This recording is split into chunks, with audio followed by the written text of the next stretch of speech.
Hello, hello. This is Alex Birkett, and you're listening to the Long Game Podcast. In this episode, I'm talking to Ilona Abramova.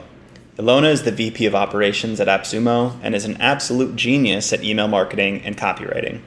For me, this was an interesting conversation because it was far different from our other Long Game episodes. First, Ilona and AppSumo are a client of Omniscient's and one of my favorite clients to work with.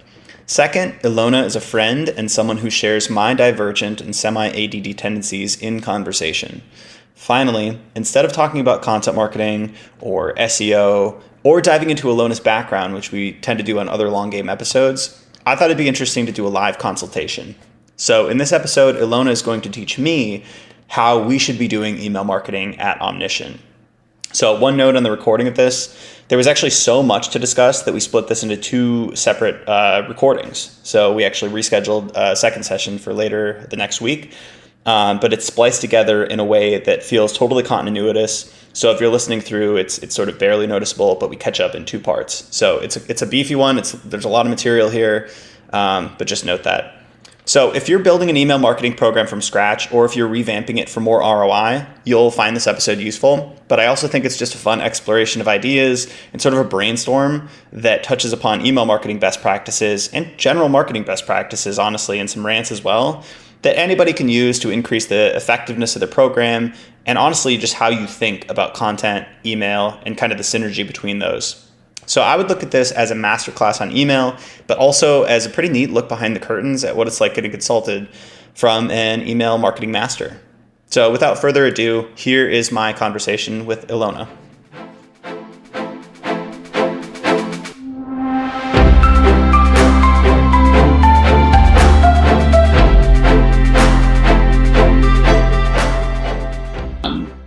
But I never really thought about it. Like it never occurred to me that like I was potentially seeking approval from somebody or like, you know what I mean? Like all those things, there's so much of that. So it's funny. I just came to a similar insight with how I have set myself up in roles at companies, but then also through the agency. It's like through whatever like relationship with my parents, I found myself always seeking somebody who is hard to impress and slightly distant and wanting to impress them.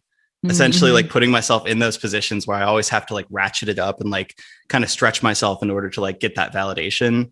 And I'm like, all right, I don't know. I mean, as soon as you're aware of it, you can kind of choose like, do I like this or do I not like this? Yeah. And it's one of those things where I'm kind of thinking through that now because I'm like, it probably has produced a lot of really good work, but at what cost in terms of like, you know, bleeding myself dry and like stretching myself thin? Well, it's also just like, I think that there's this, like, yes, there's obviously the negative ramifications of like, are you doing too much? And then, you know, at what point is it no longer serving you? But it's like people constantly are pathologizing themselves and trying to fix themselves. And it's like, but if you're doing well, like it's gotten you this far. So it's not all bad. It's not all bad that you're seeking, you know, someone whose approval is hard to get because it pushes you to be better. It's like, similarly I've heard this with people who have ADHD. It's like, a lot of people are not on medication because it's like, this is a superpower for me. My brain is thinking about a billion different things at the same time. And like, that got me to where I am. And I think that we have this culture where we're trying to fix ourselves constantly. And like some things, it's like, they don't necessarily need to be fixed. They just need to be addressed. Like you can like be aware of it and try to tamper it where it doesn't serve you, but it doesn't mean that it's like all bad. I don't know. No, I think it's like 90% awareness. Like, cause as soon as you're aware of it, you can choose what to do with it. And if it's still helping you, like, why would you change it? It's like, all right, this is still a tool. Like I'm grateful it's here, but if it's not a tool, then you can choose to basically alter it, delete it, you know, do whatever you want with that behavior. But it's like, as soon as it raises to that issue of like being aware, being salient, then I think that's everything. It's like that quote. It's like a Carl Jung quote. I'll probably fuck it up, but until you make the unconscious conscious, it will rule your life and you will call it destiny. I love that one. Because like, until you know those things, it's like, you just think, oh, this is the way things are. Like, this is the way it has to be, you know?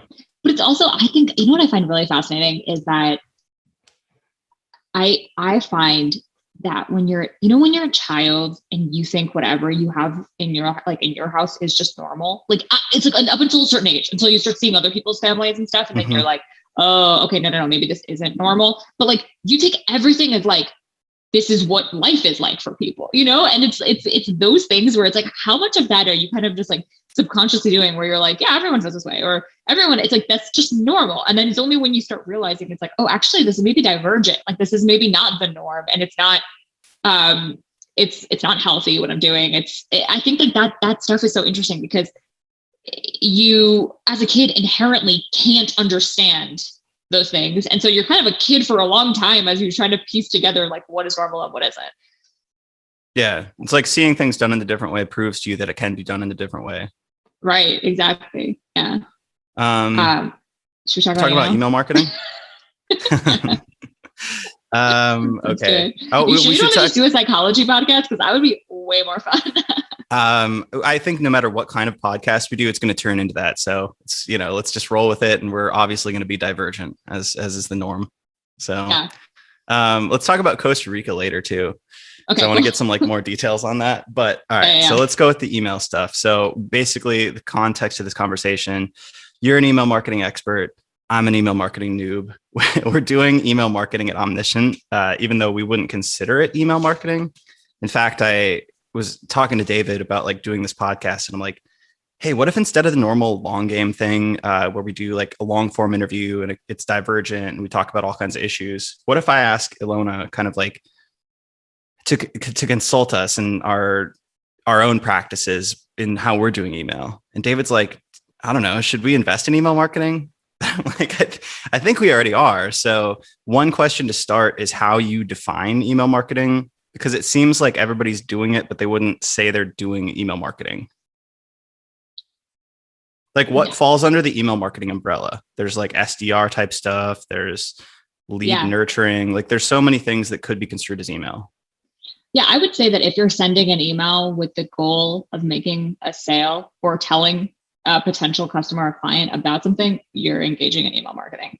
So it's like, it's email and it's marketing. So it's email marketing, but there are definitely different types, right? Depending on the sector you're in.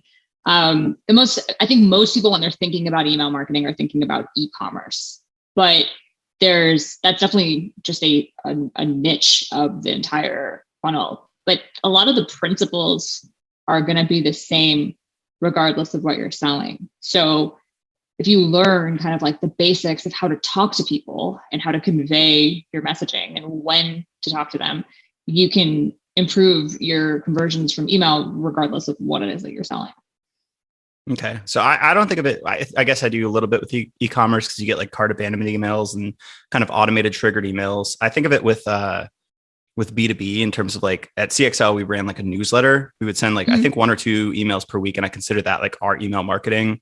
And we would do tons of stuff with like lead capture. And like, basically it was the old saying that like the money's in the list. So like everything we did on the marketing side was like to capture emails. Then we would like do those newsletters to engage them. And we did a little bit of nurturing to kind of like convert, and like, it was more structured, automated way. But it was all kind of sorry. No, go ahead. That's the hard part about Zoom. It's like we normally would interrupt each other, but on Zoom it feels weirder. So feel free to, interject at any time. I was going to say that even if you're sending a newsletter, even if like the Morning Brew, right, which is they're not directly selling you anything in the newsletter, but they still are, right? They're selling you their brand, they're selling ad space, they're selling engagement and like awareness of other products. So yes, the definition of what, like, there's obviously like the click to buy, which is a lot more direct, but it's really more about like, how are you getting into the mind of the people on your list and providing them value and kind of selling yourself and your offer and brand to those people. Yeah. Does email marketing include outbound? Like if somebody's like, is the criteria, like you have to opt into an email list, or like, I don't know, like, cause you do sales emails and that's kind of scaled too. And you're still trying to sell something. You could also buy email lists. I suppose that's also email marketing. Like, do you distinguish between those things? Yeah, I think for me, this is just a personal definition. I think that you need opt-in. So an I think email marketing is performed when you have an email list that's consented to receive something from you. They basically tell you, hey, I want to hear from you. And then you leverage that platform to communicate with them. I think I have experience in the B2B outreach side of things. I don't consider that to be email marketing. I think that's a lot closer to sales to me. Okay. Yeah. So they both use email as kind of the medium of communication transfer, but one is for sales, one is for marketing, and like the kind of delineators that one is opt-in and one is typically not. The other was cold for sure. Okay. So we want to do both of those things at Omniscient. We've done, okay. I'll let you know like what we kind of have done already. And then just how you would open up kind of a discussion if you were working with us as a consultant. So ask whatever questions you would need, whatever information you would need to know. But we've done essentially nothing automated so far. So what we've done is some manual outbound sales. So in that regard, we could probably disregard most of that for this chat, but I'll just tell you, we've done some sales. Typically if I see a company I like or like a product I use, like if it's some, I don't know, like native deodorant, I'll just email them and be like, hey, I noticed your blog traffic, is blah, blah, blah. And like, you could be ranking for these keywords that your competitors are, and just see what happens. I don't think we've actually gotten any clients from that. We've gotten to the point where we're sending over contracts. We're like almost cracking that kind of code. I think that's probably unrelated. And then the other thing that we're just starting to do is collect emails and start blogging ourselves. It's like the cobbler's kids have new shoes kind of thing, where we're constantly doing this for clients, but we, until the last couple of months, haven't invested in it. But 100%. The goal is basically write a blog post, something like, how to do keyword research, sign them up for a lead magnet, like a keyword research checklist. And then we haven't done much in terms of like the nurturing or automation, but we send one monthly email at the end of the month. It's just kind of like 5 items or something like that. So that's basically all we're doing for email marketing. How would you approach this conversation to make sure we're doing things better? Yes. So the first thing I would ask you is, what do you want? Like, what's the goal? What's your email list? So you have people on your email list. What's the target experience that you want to craft for somebody? We want to make more money. Okay.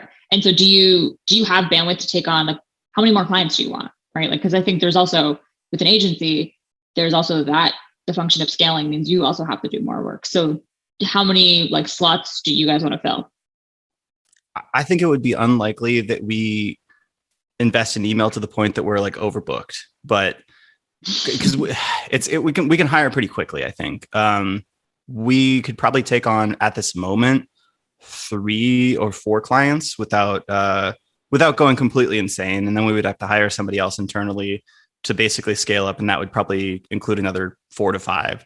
So let's say like 4 right now. And those are like high ticket retainers. So it's not like a one-off kind of project. We could do tons of those. Like we do a content strategy. I mean, I'm saying this for anybody listening to this, but we do a content strategy audit. That's like kind of a 1-month thing that you end up with a content roadmap report.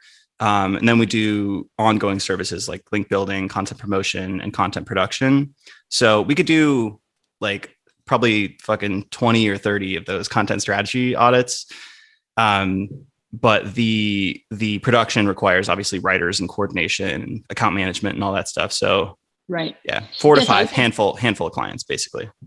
I would say, since you're saying, hey, this is going to be a high ticket item, you have to think about where these leads are coming from, right? So if they're coming off of a lead magnet where they want to learn, they just want a list of keywords, that is going to be a much more extensive nurture. Like, you should then offer them a lower cost introductory package, right? This is why you'll see a lot of companies having like, they'll do bundles or something like smaller kind of intro packages. And so I think if that's how you collected the email, then you would essentially create a tree from the lead source. And you would say like, okay, hey, they converted off this lead magnet. We got their email because they want the list of keywords. What's a relevant piece of content that is paid, but low cost enough that you're kind of getting a foot in the door of being like, this will give you a taste of what it's like to work with us. And I know that you're interested in keyword research. So here's kind of like a module of a course for, let's say, $29. If you're seeing that those people are going to have engagement, and you have, let's say, now you can see completion data, right? You can say, hey, I'm doing this in Teachable. I can see that this person finished my course. Once they finish your course, you can send them another email that was like, that could be a lot more personal. It's like, hey, this is Alex. Like, I'd love to know like what you thought about the course, anything that we can improve. And now you're kind of creating an opportunity to have a conversation with somebody and potentially give them, a secondary upsell of, hey, like, I now know that you have enough intent in this process. You clearly want to learn more about SEO and content marketing. The best thing I can offer for you now, knowing who you are, is, this one-off audit. Then once you have a personal relationship, it stops really being about email marketing. And now it's more like, how do you nurture interpersonally, right? What are your goals? What do you want to do? I think like it's getting the very first hurdle jumped over when someone is already kind of opted in and they're, a subscriber or a client of yours. That is now kind of within your control because you're confident with the product that you're providing them. Does that make sense? Mm-hmm. Yeah, I get the concept of like an escalating scale of sort of opt-in where like somebody starts with a very low commitment thing, like they're reading a blog post. That's like one sign of interest. And then like all the way up to the point where they're like completing courses and like interested in audits. I understand like kind of going through that escalating chain before trying to ask for, it's like going on a first date before you ask for marriage, right? Exactly. Yeah. But like, so in that sense, do you think it's probably just like, we can just say we should avoid pitching any agency stuff from the email list, or like, could we create a blanket heuristic like that for kind of how we're operating? Or like, I don't know, do you think it's even possible to bring somebody in via like the email list to like a direct agency sale? I think you have that introductory demo call, right? Like you have your 15-minute free call.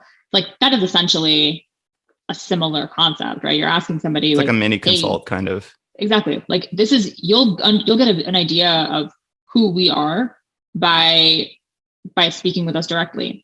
But I think even to get there, it's like, it depends on how they found you. If they found you through a referral, right, then that call is going to be a lot easier to introduce earlier on. Well, let's assume that people who come in via like referrals or via like they're already interested in the agency. We actually have a separate lead form for that. That's like a consultation form, and we pre-qualify. So we ask like what their revenue and budget and all that stuff is. Perfect. So like we just funnel those into sales. We don't even put them on our email list, although we probably should, I guess, like, cycle them back in. So they're kind of in the group or whatever. But yeah, so that's separate. Let's assume for this email list stuff that everything is coming in via like a blog post, organic. Maybe they see us on social. I don't know. Like essentially it's a little colder. It's not quite somebody coming in and being like, hey, my company wants services. Cause that they're just going to get like the free intro kind of consultative call. And then the other stuff, they probably know we have an agency because it says it on the website, but they might not, Yeah. When I was at CXL, like tons of people thought we were just a blog. Like nobody knew the agency existed. So that was actually a big problem, is like trying to actually like create some saliency for that. But now I'm kind of thinking out loud. I'm like, maybe we can't sell somebody or we can't sell everybody off of the email list, like on our newsletter. Maybe we shouldn't just have like a direct pitch every time. But like if we had like a little like tiny CTA or like at the bottom, you could have like a footer that says like book a free 15-minute consulting call. I'm thinking about preserving your own time though, right? It's like, is the first thing that I would want someone to do is be like, hey, show me that you are interested in actually doing this, right? If the goal is sales, then a 15-minute consulting call doesn't get you sales. It's free. And then on top of that, it's time exhaustive for you guys. So like, I would say, what's something that you can do that's one and done, that has instant value and that gets you revenue generating? That to me sounds more like a course or an ebook or something that you can create one time and then be able to essentially funnel people in and give them value. Obviously, the most important thing is providing value. It's not just a gotcha to get $30 or whatever. It's a lot more about like, how do you establish these relationships? And your emails are really just a conduit for getting you to the page, right? The goal of the email, I say this all the time, but it's like the goal of the email is not to sell you anything. The goal of the email is to get you to the next stage. Like it's to get you interested in the product. And then it's the goal of the website and the offer itself to sell you. Mm-hmm. So if you understand that's where someone came from, if you speak to their pain points directly, if you're like, hey, like I know that you're interested in keywords. We have a lot of success with this course, helping people identify their keywords by themselves. And then it's like, and then if you want extra help, we're also here for you for that. Right. But you're kind of identifying that people have different journeys and maybe they're not ready to commit to a large ticket item without first knowing you. And this allows them to build rapport with you. And then kind of it's in, like I said, it's in your hands to then continue the sale. Okay. Yeah. So this part really seems to be covering just like what we're offering in the first place. And like, there's a huge gap, a huge gulf between somebody who signs up for like whatever, an email list or a lead magnet, like a checklist, and somebody who wants to pay $10,000 a month for content marketing. Right. So something in between. The goal, and something in between for sure. And then the other thing that you can do more regularly with your emails, because you're not going to be just selling them a course every single week, but it's like, I think people stay on email lists when they get value. So it's like, if you guys had, you're writing blog content, how do you kind of summarize that, put a snippet of that into your emails so that if I read your emails, I get a learning, right? Mm-hmm. Like I learn something every time I open an email. And if I'm actually interested in SEO and improving my own content marketing, you can see that with your own engagement. And then what you could do is segment further based on engagement. So if somebody you can create a segment, for example, and say, hey, if someone's opened my email 3 times in the last month, that probably indicates to you that they are at the very least interested in SEO. Like they have a vested interest in what you're talking about. And then those people can then be the people that you sell something to, right? So you're not just kind of mass blasting everyone, because you can clearly see some people are just they're not really engaging with what you're saying. And the best way to make sales is by targeting the people that are most primed to make those sales. Okay, that makes sense. I think you're going a little over my head with regards to like the quality of the emails and the segmentation. I'm sorry. So let's plant a flag and return to that. Okay. In terms of like what the goal of our content program should be, should that? I mean, we have a course. The course costs like $1,000 in that range. Okay. I don't know what it is anymore. It's on AppSumo, so it's cheaper on AppSumo. Nice. But should that be the goal? Like, is that like a feasible, like how many courses we sell, or should we even come up with like a lower kind of like, a $10 ebook or something like that?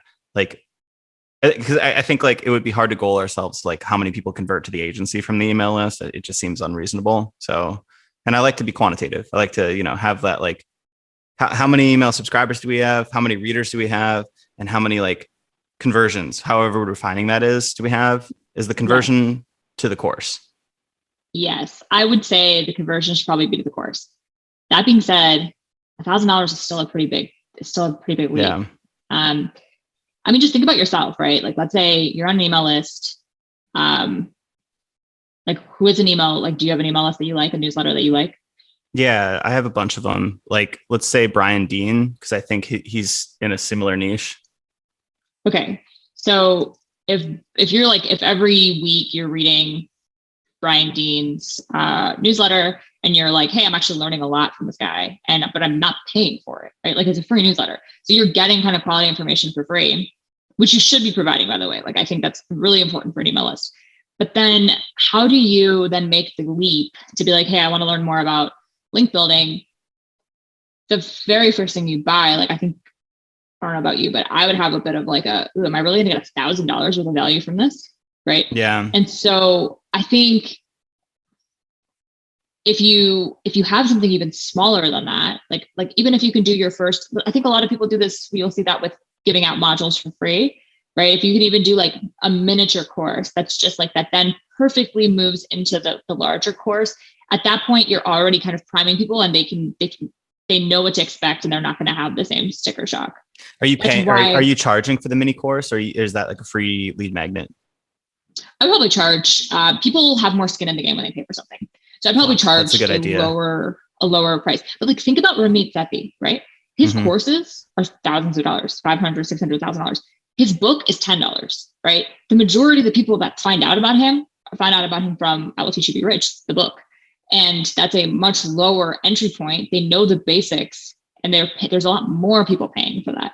And then he's kind of like letting people self-select into his higher priced offerings. Yeah. And they already know what he's talking. Like, they already trust that he knows what he's talking about, because they read a 200-page book that kind of, it's hard to fake it through that level of commitment. So that's good. So back to the email course thing, I actually wrote a little, I'm trying to do more nurturing kind of campaigns. So 2 things that I wrote recently.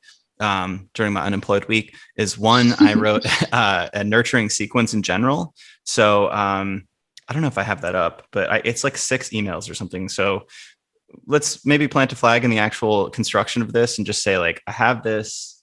Okay, so this is a nurturing sequence. What happens is somebody comes on the blog, they sign up for offer. So that could be like an editorial calendar template. And then they get a welcome email and then nothing happens. They just get like the monthly newsletter.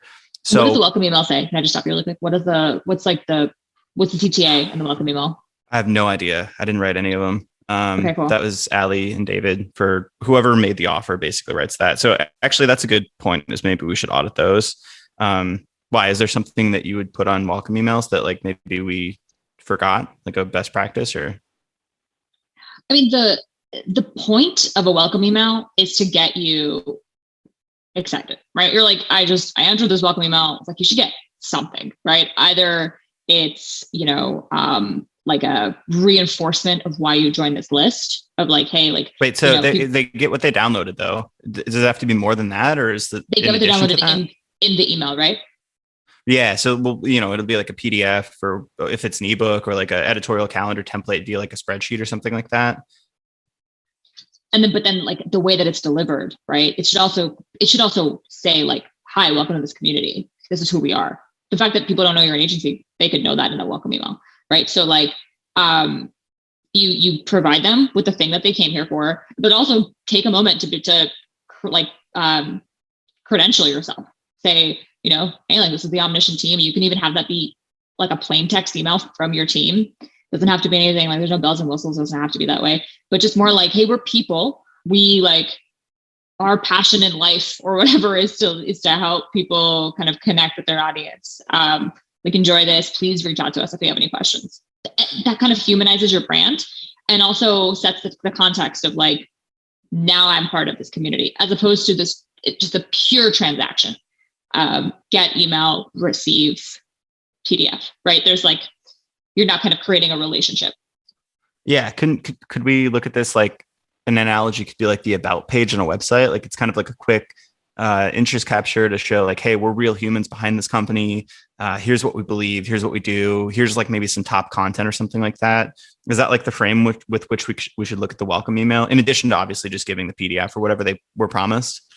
I would probably stick to one thing at a time. So I would say, yes, I think the about emails, the about page is a good example, but the goal of that email is to deliver the content and then to welcome this person, right? Like, hey, excited to have you here. Here's a little bit about us. Looking forward to getting to know you. They've downloaded this PDF. And then if you have other content, that could be your next email. That's part of this like nurturing, right? It's like, hey, we hope you liked, like, if you know what they downloaded, you could say like, hey, we hoped you liked this PDF on this. Here's some other relevant things that we think you'll like. And then link out to those in your second email. And then now that way they're kind of trained to expect quality content that makes sense to them from you. Can I show you? I found one of our welcome emails. Sure. Oh man, I have this new laptop, so it might not let me really quick. I have to change it. 1 second. I'll edit this out later, or maybe not. Yeah. So we have a couple offers. One's like a content growth model template. I need to quit and reopen. Never mind. I'll just tell you about it. So somebody signs up for an organic traffic forecasting model. It's like the spreadsheet they can make a copy of and basically input their keywords and their monthly search volume. So they get that, and it says like, hey there, here's the traffic model you requested with the link to it. And then it essentially asks a bunch of questions. So it's like, I'm curious, what are you hoping to accomplish by creating a growth model? Is it one of the following goals? And then it lists 3 goals. Or it could be totally something different. Feel free to respond to this email. We read all emails and respond back. And then it's got like 3 tips to create a growth model. And then it just says, keep an eye out for the next email. We'll be in touch or something like that. Is that, I don't know. What do you think about that? Is like the welcome email? Right off the bat, I would say that there's a lot going on.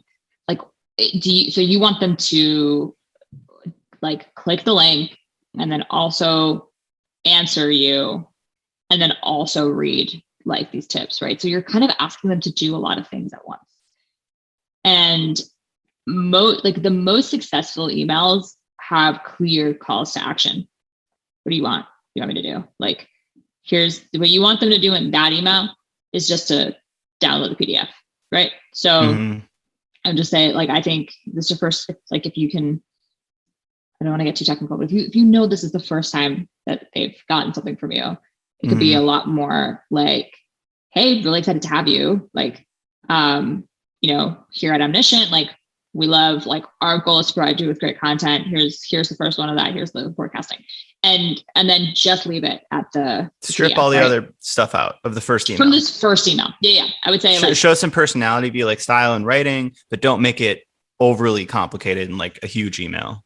It's just that people don't know you. So yeah, and they just want the fucking template probably. Like, they wanted like, the thing. I don't care about all these questions. Like, I don't want to respond to you. Like, I just want that spreadsheet. Yeah. But once they got the spreadsheet, then you can, let's say, like, you can set a timer in what do you guys use for your email marketing platform? HubSpot. Cool. So in HubSpot, you can set, like, wait 24 hours and then send them another email. And that email will be like, hey, hope you like the spreadsheet. I have a question for you. Like, is this like, which one of these do you think is right for you? Like, let me know, and I'm happy to send you more free content if you're interested. And then I like the line of like, hey, we read every email, because that further humanizes you and makes it like you can have a conversation. If they don't answer, then you just wait a little while. Don't like overdo it.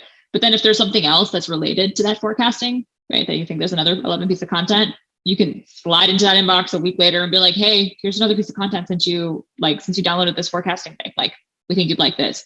It's very, I mean, at the end of the day, like, you're just talking to people, right? So it's like, what do you not like in your text? Like, you know that nobody likes to get double texted from somebody, right? Like, it makes you feel like you're kind of in the, now on you to respond. But if you are kind of giving people their space and being like, here's something I think you'd like, pretty cool. Let me know if you have any thoughts or concerns. Like, you're creating more of a, like a back and forth with something. You're building rapport. Right. And if you get a text back, it's kind of like a cue that, hey, you can respond again. But if it's just you sending text, you should probably just stop texting. That's why email list hygiene is so important. So if I could recap though, oh, sorry, go ahead. No, go ahead. I was going to recap and say, like, all right, somebody signs up for a specific concrete offer. What I heard is basically the first email is just give it to them, add some style if you'd like, and maybe segment by like first time hearing from you and try to add a little more flair, but give them the thing. The second one is potentially add some sort of like follow up, like I don't remember exactly what you said, but or do you have any questions about the content growth model? Please respond with questions. We'll read everything. And then if they respond, and if they don't respond, maybe there's like kind of a segmentation thing here. And if they don't respond, maybe just follow up with I guess this is where it gets a little unclear, but follow up with like a different piece of content that they might like even more, like maybe a webinar talking through, like an on-demand webinar talking through how to build a content growth model, which we have that on recording. We could do that one. And then if they do respond, then, that could take it in a totally different direction, right? Because then that means they're a little more engaged. Yeah, exactly. I know what you mean about it gets a little tricky when someone doesn't answer you. It's more so that you should take your foot off the gas, not necessarily that you need to stop talking to them altogether just because they didn't respond to one thing. If they downloaded the PDF, that does indicate that they're interested, like you've gotten an opt-in from a specific thing. But now you know what they like, you know what they were here for. So deliver them something that's, congruent to that. So like what you mentioned about this webinar, it's like the webinars on a similar topic, you can just shoot them an email and be like, hey, like, I hope that forecasting PDF is working out for you. Let me know if you have any questions. In the meantime, like, we created this webinar. I think you'd like it. Here you go. Let me and that way what you're doing is you're not pressuring people to engage with you. You're kind of just giving them value. And being could we pressure people to engage? Would that work if we said like, respond to this email if you would like the webinar? And then if they don't respond, I don't know. Like, is that like, listen, at the end of it, like you can test. You can test, right? That's the beauty of email is you can run an A/B test. 50% of your cohort gets the webinar immediately. See what the opens and click-throughs are on that. 50% of it say, hey, reply back. See what the reply rate is.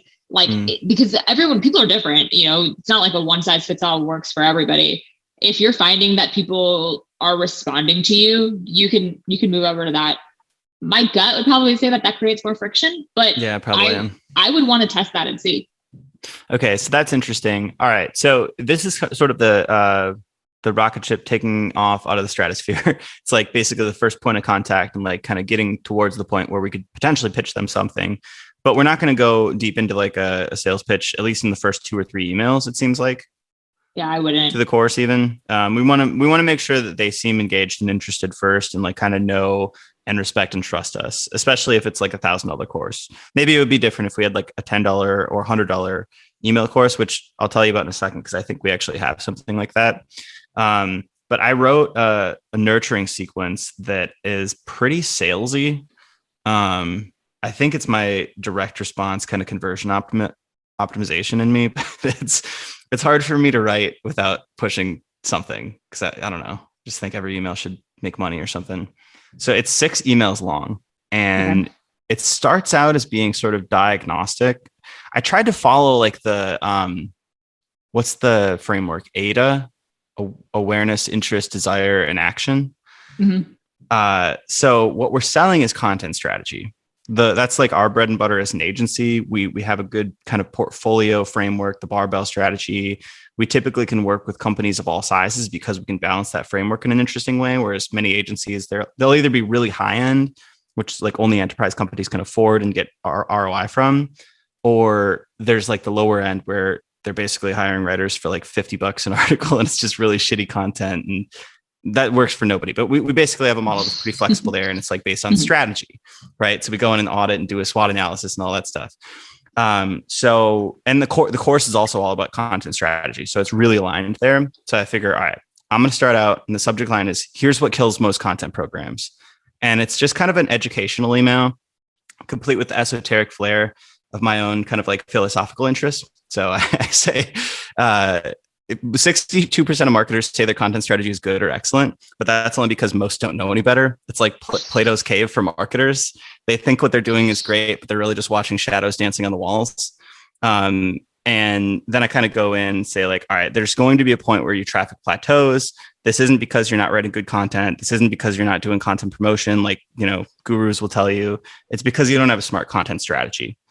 That's just, I don't link to anything in that email. It's literally just like kind of a diagnostic, and it's saying like content strategy is the thing you're overlooking. Email 2 is, it says content strategy isn't actually what you think it is. And then I go in and explain like the difference between tactics, strategies, goals, and all that stuff, and how most marketers confuse them. And here's what an actual strategy looks like. So it's kind of meaty. It's like 800 words or something like that. And I talk about a couple different models of content strategies. So like there's the Walmart content strategy model, which is like you overlook the most crowded areas and deliberately go to rural areas in terms of keywords. So you go for like these really like untapped, low keyword difficulty terms and essentially scale those out as fast as possible. And all of a sudden you've got this massive snowball of keywords that you rank for that your competitors didn't even look at. There's the HubSpot model where you try to rank for every keyword, no matter if it's business related or not, and hope that someday you'll get customers from that. And then there's the barbell strategy. So I basically go all like deep dive on strategy. Mm-hmm. And then email number 3, sorry if this is way too detailed. I wish I could show you this stuff, but this is the sales email sequence that I was very proud to write last week. Number 3 is, it says 3-minute content strategy lesson. And it literally just walks through 9 bullet points and says exactly how we do content strategy, which I don't know if that seems bullshitty or not, because it's like, it's very hard to give somebody a checklist for like what we do for clients for like $10,000. But it just lists out step by step. And I'm like, I know this is simplified, but I'm writing an email, not a book. And if you want to learn how to really do content strategy, we have a course for this. And that's where I first pitched the course. And then email 4, I really, really pitch it. I say like 3 benefits. And then like I give a testimonial from one of the students. Email number 5, it's another pitch. And I do it's like before taking the course and after, like the broke woke type thing, Yeah. And then the 6th one, it's the last one, and it gives them a discount Joe, it's like 25% off. But like the last three are like hard pitches. So anyway, the point of all of this is that this is like it's like a sales pitch and nurturing funnel. Is this useful, or like we haven't employed this yet? So I don't want to be this classic marketing that's just like, it depends. The thing is, I would say like for your email marketing strategy, I would start right with CTAs. Like if you build an email, and I can even show you, I don't know, it's probably not going to be, I think you disabled screen sharing. Can I show you something? Yeah. How do I do that? Advanced. Enable. Oh, yeah. I think you should be able to now. Okay.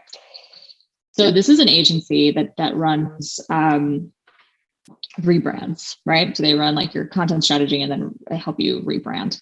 And so this is their first email. And this, mind you, I did not sign up for a specific piece of content. So what we were talking about earlier, which is like the delivery vehicle for the first one, that still stands. But in this first email, what they're doing is taking like they have a personalized note at the beginning, right? They're saying, hey, we're here to make your life easier. Stay tuned. Then what they did is they compiled all of their best introductory content. And it seems like what you created, right? Like what you're talking about, the Walmart strategy, the HubSpot strategy. It's like that could potentially be a blog post in and of itself. It's like, well, how people tend to run their content strategy and like why they're doing it wrong. It's like, and then what you could do is create like this CTA right here that says read more. It doesn't just function as a way to get them on site. It also lets you track what's happening. Like if somebody, you're not going to know based on your email if someone read the whole thing and it resonated with them. But if they click this and go to the blog post, you will have data knowing that they converted off of the messaging that you had, that like you can see where they clicked and you know that that's the one that got them. Then the other element I want to call out here is that they run branding, but they also have high ticket, like many $1,000 sticker price. So they have how to create a brand strategy for free. And at the bottom here, it says, do you need help with your own content? Let's talk.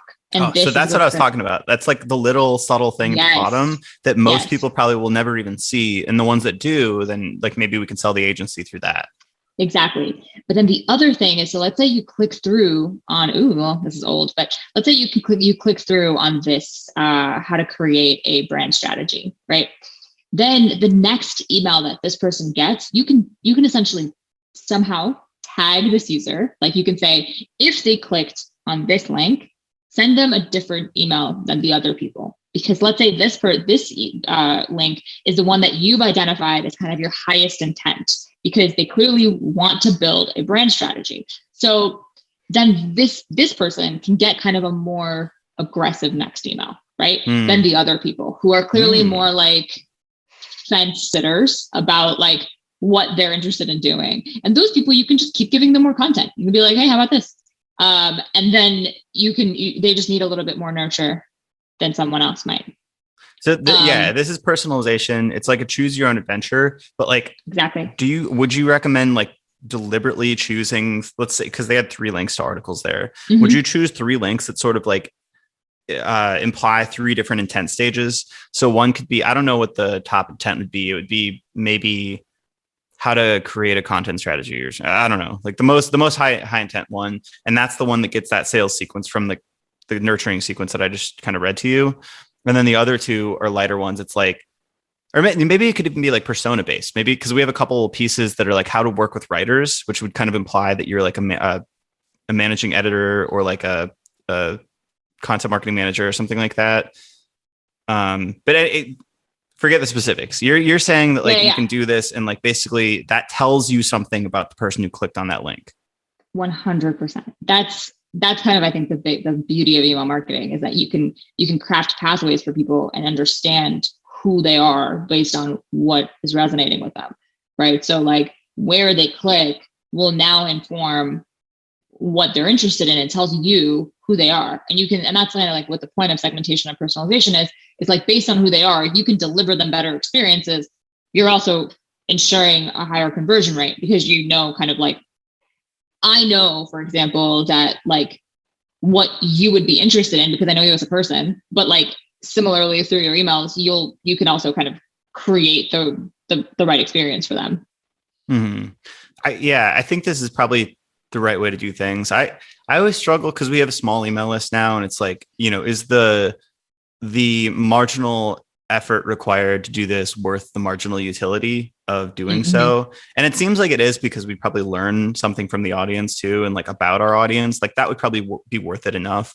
But in terms of like, you don't have to do a ton of extra work. I just want to be clear. Like, you don't have to personalize. I think some people fall into this trap where they like hyper segment and hyper personalize, and that works for like larger companies with a lot of people on their list, with a lot of different offerings. But like, it seems like y'all have to identify what your kind of core offerings are, which seems like you have, and then figure out based on the like kind of like the lead scoring of this, right? It's like, hey, I am interested in this forecasting tool. That then leads them into down this funnel to buy this kind of lower weight course to eventually help them buy the full priced course. Yeah, that makes sense. Yeah, I definitely don't want some like weird looking decision tree of like just 1,000 different marketing automation rules to start or event. I never want that. Like, that just sounds horrible. So that sounds like we have to hire like a whole team to manage that. No, you definitely don't need to do that. It's more so just understanding, like, you're not going to sell someone a Ferrari if you don't know them. Like, you have to like get them primed, and you have to build mutual trust. It's like, you don't want to work with somebody that you don't think you can help, and they don't want to work with you. So how do you kind of identify who those people are based on the things they're telling you they want and based on the actions they're taking? Yeah. This is unrelated to what we were just, I'm obsessed with the offer thing and the escalation of offers. Do you think there's a case to be made for somebody who would be a good fit for our agency, but actually wouldn't want to take a course? And how would we learn that? Yeah. I mean, I am not a course person personally. Like, I don't do a lot of, I just speak for myself. I'm not a good independent learner, right? Like, I like to work with people. And so if you offered me a course, I probably wouldn't convert off of that. So this is perfect. This is you then. It's like, you're not qualified for the course, but we work with you like on an agency basis. So like, if you're on this email list, what brings you to that point? Yeah. I mean, I would still look at your course and still be like, oh, that's interesting. I wouldn't buy your course, probably. But but I am more likely to convert off of this 15-minute call, right? And so I think like you can also have what you had at the bottom, like what I showed you at the bottom of this column 5 email, which is like, interested in working with us, book a free call. Like, and I think that the person who is not the course person is going to go for that if they're still like a hot lead. Do you think we should put that at the bottom of like every email just for the hell of it? 100%. Because like, what's the downside? Yeah. Interested in working with us? Click here. That's, and then, or you could even have you could try A/B testing with a different footer with like social proof, which is like, right. But related to the agency pitch. Yeah. Read this case study on AppSumo content marketing or something like that. We helped AppSumo grow 350%. Read more here. You could even do that. Like, you could even have we help them get these results, read more about that. And then in the case study, you can have a pop-up that's about booking the call. Like, once somebody's already read the social proof. It does sound like a compelling case study. So we should really write that. You really should. We'll do that. That sounds good. I think implicit in all of this is that the content's good. Because like for me, like I feel like I'm sometimes learning like marketer 101 kind of stuff. Not that this is 101. I think this is clearly valuable in like a lot of stuff I didn't know. But sometimes like all I want to do is just write and make good shit and just tell people about it. And I know like it kind of is that simple sometimes, but it's also not that simple, because like you do have to think about like the stages and like who they are and all that stuff. Because for me, I'm like, I just want to write some good articles and then be like, hey, buy the course. Like, it's great, and expect people to just be like, I don't know, in my mind, it's like they're already there. But I mean, frankly, I feel like more people can infuse personality into their emails. Like, I feel like, I'm being honest, like, I feel like the email that you sent me, that you read to me, the welcome email, like, didn't really have y'all's personality in it, right? Like, you guys are fun. Like, I enjoy working with you a lot of, like, largely in part for the results, yes, but also for the human experience of it. And so I think like speaking to people like people really does stand out in an inbox. Yeah, that's, I mean, just good copywriting advice in general, or content writing. I actually, this is a totally different tangent, but I did a job ad for like my personal blog. I'm doing these like MarTech articles, like the best email marketing software and stuff like that. I'm trying to make some affiliate revenue.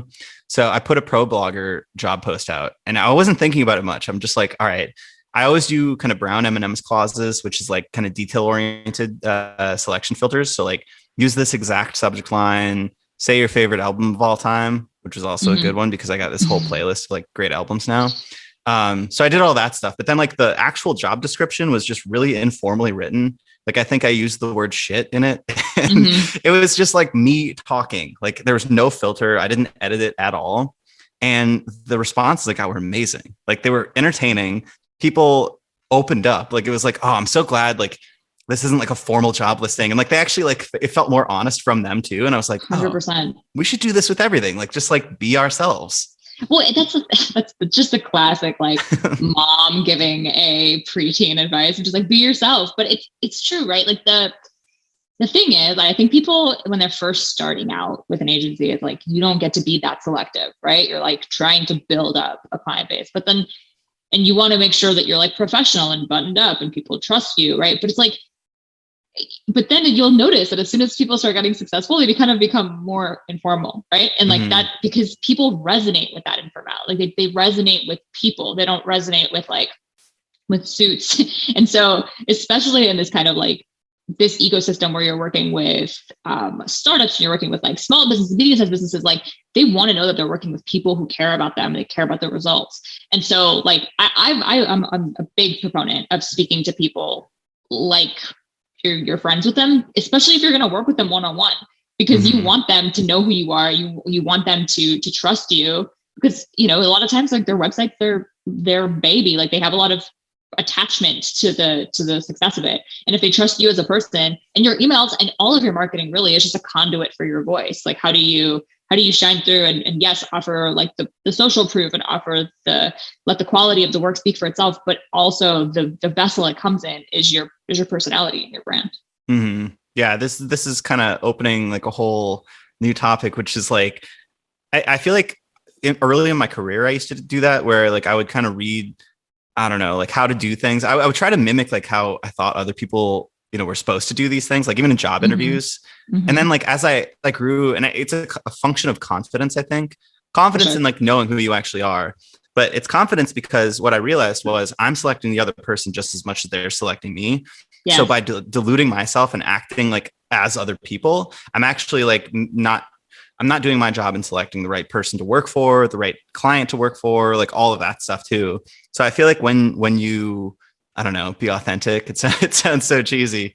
Like what you're doing is you're attracting like-minded people and like-minded companies. And without doing that, you end up diluting your own value and your own kind of unique value proposition or unique style or whatever it is. And just like accepting whoever comes in through that, like, I don't know, artificial, like whatever formal copy you thought you were supposed to write. It's like, that's not resonating in the same way that like, if you were to just like let loose and like kind of be your own brand. 100%. It's like what they say, it's like what you say no to is more important than what you say yes to, right? Like, how do you, and it's true. Oh my God, dude, whenever I see emails that I wrote when I was 18, I will say things like, please advise in my emails as like a child. It doesn't even sound like me. Like when I look back at those. Yeah. It's because I didn't know who I was. And I thought that I was trying to play grown up, you know, and and I also think obviously like the landscape for business is changing too, right? 100%. Like you don't have to be a businessman like what they show in kids' books. Like there are plenty of people that are really brilliant and really like have results that don't dress the part or talk like that. It's like, and I think that people are recognizing that, and they're a lot more likely to engage with a human. On the flip side, though, what bothers me even more than people who, because like, we're kind of looking at this axis of like formality versus informality, or at least that's how I kind of implied this. So like if you're informal, being formal, whatever, it's boring. But the opposite bothers me so much more. Like when brands try to be like cheeky and quirky and like right in that call it chatty copy. so whoever runs, Michael's, the craft store. Yeah. Michael's. Whoever runs their email marketing is, I think, like a Gen Z, and they'll say things. Their emails will go like, we'll literally have subject lines that go, yes. And I'm like, you're Michael's, right? Like, you guys sell frames, right? Like, it's just like feels like a mismatch with their brand. And it just like, yeah, those things always do seem kind of like they're just trying to, like, they had a meeting and they were like, how do we appeal to the youth? How do we get so silly? Like, because you can tell, like, there's no like leading indicator, like there's no like universal indicator that it's like bullshit. But like, I feel like you can tell like when somebody's being inauthentic or like a brand is inauthentic. But it's also like time and place too. Like it always bothered me when my background is kind of conversion optimization. But like when you would produce an error on like a form field and it would say something like whoopsie daisy, like it's okay, like we still love you, and it's like, oh, this is making me even more frustrated. But it works for some companies. Like, I've seen some good like 404 pages. There's like that one where it looks like John Travolta and he's kind of just like looking around, like he's just like doesn't like, he's kind of lost, and it's like I've seen that as a 404. I do like that one. Yeah, that's a fun good 404 page. Like that's and but it has to work for you. It has to be like authentic to your brand, right? Similar. Yeah. If it was like Dell.com or like Salesforce, you'd be like, get the fuck out of here. But if it was like Noah's website, like I feel like, it's like that feels right. And it's like, that's right. It's like that's honestly the advice is like, figure out who you guys are and then have your content be true to you. And it's like, that's what's easy about that is that it's just you writing it. Like you don't have to sound like anyone else. You just have to sound like you.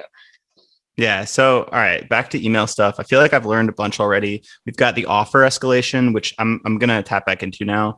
But in summary here. Oh yeah. Sorry. What's up? Sorry. I have a 2:00. So I have to, oh no. I just realized. Yeah. We can do a part two. Can we do a part two? That would be great. Let's do a part two. All right. Do you remember what we talked about last time? No. The core parts we talked about in terms of your advice were to rewrite the emails to have more personality and be more authentic. Yep. We had described kind of our welcome emails and they seemed kind of generic or bland. So that was one big thing. And then the big one in combination with that was less on tone and more on reducing the information. So we had like 6 paragraphs and you're like, all right, cut that down. It's a welcome email. They just want what they signed up for. Yeah. So I think that's just a best practice is to have like one thing per email or like one CTA. Yep. And with that addendum is we can also have a programmatic and subtle agency CTA at the footer. And that can kind of be a complementary thing like that. That's just like in case you're interested, in case you're qualified, here's an easy link to just get to like our AppSumo case study, which we just talked about, or, just a demo or like a free consultation or something like that. And it's not for everybody. So maybe like the actual CTA is something like buy the course, but like that CTA is always at the bottom and it's very subtle. So those were kind of, is that accurate? Yeah, I think I would keep your bottom CTA to be that 15-minute consulting, right? Like want to talk with us, right? 15 minutes complimentary consultation. I think that the AppSumo case study, for example, that's a great email in and of itself, right? So and it doesn't have to be, it could be part of your nurturing sequence where it's like first you're introducing somebody via the content. And then let's say you're following up with some actionable tips. And then this is kind of like your social proof email, right? You'll see a lot of companies do this with like, they'll send an email with just like a picture from their Instagram or just a customer review. And so it'll be a compilation of reviews that is basically telling the audience that they can trust you. But what you can do with the AppSumo case study, for example, is because it's going to be fairly long and you can just say like how Omniscient helped like 3x or 300x, whatever it is, AppSumo's organic traffic. And then that way you could do a little bit of backstory, like, hey, AppSumo's digital marketplace, like we started working with them at this point. And then here's some key stats, right? Like, and then it's like, find out what we did. And the CTA could be like, it could encourage people to read more. And then within the case study, that's where, you guys come in with a demo or something. Yeah. Content upgrades, right? Which is like I said, and I'm sorry to keep repeating this, but it's like the whole point of the email is to get you to the website. So it's like, and then you know what to do when you're on the website, right? That's like where you guys specialize. And so how do you get people to go to your website? And then you kind of craft the experience from there. Yeah. Okay. So I don't understand what a nurturing sequence is. I don't think so. Like when do we send this case study? There's the point at which somebody signs up for our email list, and that's for like an ebook or an offer or just for the email list. Is it right after that? Or is it after they become a course customer? Or is it like after they, sign up for a certain offer that suggests that they're willing to like be a agency client? Or like, when does that email come? When does that nurturing sequence come? What the hell's a nurturing sequence? I don't know what that means. Yeah. So basically like a nurturing sequence. Okay. So let's say like you got their email, right? Then you get the email, you send them the email with the thing, right? It's just a little bit aggressive to go from sending, let's say, one email to now sending now being like, and you're ready to buy, right? Mm-hmm. So what you can do is like send the content, right? If they opened it, and then a couple of days later, you can send them another piece of content. Like the goal of the nurturing is basically like you're pulling trust triggers to make them feel like they're getting value from your email list, right? Let me ask, let's use a specific example. So they come to the website. There's an article on how to create an SEO editorial calendar. There's a template that they can basically download, but they have to give their email for that. So they sign up, they get a kickback email that's automated. That gives them the SEO editorial calendar on like a Google spreadsheet. That's the only thing we put in the first message. Then a couple of days later, we follow up and say, hey, blah, blah, blah, blah, blah. Here's another piece of content. Is that a blog post? Is that like another gated piece of content? Is it like, should we escalate that in terms of like, should that be like a deeper asset, like a webinar, like where it kind of requires more of their effort? Or what's that second email? The second email is like the tricky part for me, is like, how do you follow up to the thing they asked for? Yeah. So I think like based on what it is that they asked for, right, you should identify what problem they have. And then that piece of content is like the first solution. But then the next time, like you're emailing them, the heads, like who they are, basically, you have a little bit of information about what they're trying to do. So then you just give them another relevant thing and talk to them as if you're trying to solve their problem, right? So if like, if it's give me the example of the actual upgrade. The first one or the second one? The first one would be like an editorial calendar, or it could be like a content brief or some sort of template. Or it could just be like an email list sign up or something like that. But in any case, they're going to get like the welcome email that includes that asset. Yes. So let's say like they get that asset. The next time you email them, you're essentially like refining who they are based on all of the other things you have, and then sending them another piece of relevant content. So like, because you liked this, right, here's another piece of relevant content, but you wanted them to take an action each time, right? So like the first time you're like, here, open this. The second time you're like, here's some additional relevant information. And if you want to learn more, you can attend this webinar, for example, right? Okay. But like you want them to take an action each time. And then based on whether or not they're taking actions, right? So that's where you start having a little bit of that segmentation, which I know you get overwhelmed by, but like, it's just like basically like, yes, no, right? Hey, did you open this? If yes, that means like you're clearly interested in what I'm giving you. And then you're kind of qualified for the next thing. If no, then maybe I can ease up or give you something a little bit more beginner or more eye-catching, more like generalist, right? Something that most people would be interested in. And then, or to me, if someone consistently doesn't open emails, that either indicates that they join this email list for one specific thing and are just not really that interested in being on the email list, or like that first thing wasn't relevant for them. And then you could try something else, right? You have potentially other options. Try like a different content upgrade and then see if that works, right? Some people are just not good fits for your email list. They thought it was something else, or they thought they were interested. Like I signed up for a lot of newsletters that I thought I would really like, and then just never really felt like engaging with them. And that's nothing wrong with the newsletter. It's just like, I wasn't the right fit for that. Yeah. So that would be if they don't open the emails or if they don't click through, then it's like we have a Hail Mary of sorts to like re-engage them. And then if that doesn't work, we just take them off the email list or something. Like we don't want to, clog up the whatever, I think like deliverability and stuff like that suffers if people aren't opening your emails. So we'd want to like clean it up and spruce those, or, take those people out, or. Yeah, I think the benchmark that I would use is 120 days. So if somebody hasn't engaged with you in 6 months, there's just really no reason for them to be on your list, unless you're doing like a big sale, right? Unless you're doing something that's just like they could potentially be interested in, that they're kind of not interested in your regular full price offerings. But let's say you're doing a big sale, or like you're doing some kind of like a big free thing, then you can kind of broaden that out a little bit. You could do 180 days or something. And then that way, and then if they still don't answer that, I would just cut them right out of the list. It seems inactive at that point. Yeah. Yeah. I think that a bloated list is one of the most frustrating things when it comes to email marketing. People really like having a big list. Seems like a vanity metric at a certain point. It's like a leading indicator of your efforts, but like the total list size seems like total traffic, where it's like a bigger number could indicate that more people are going to sign up, but not necessarily.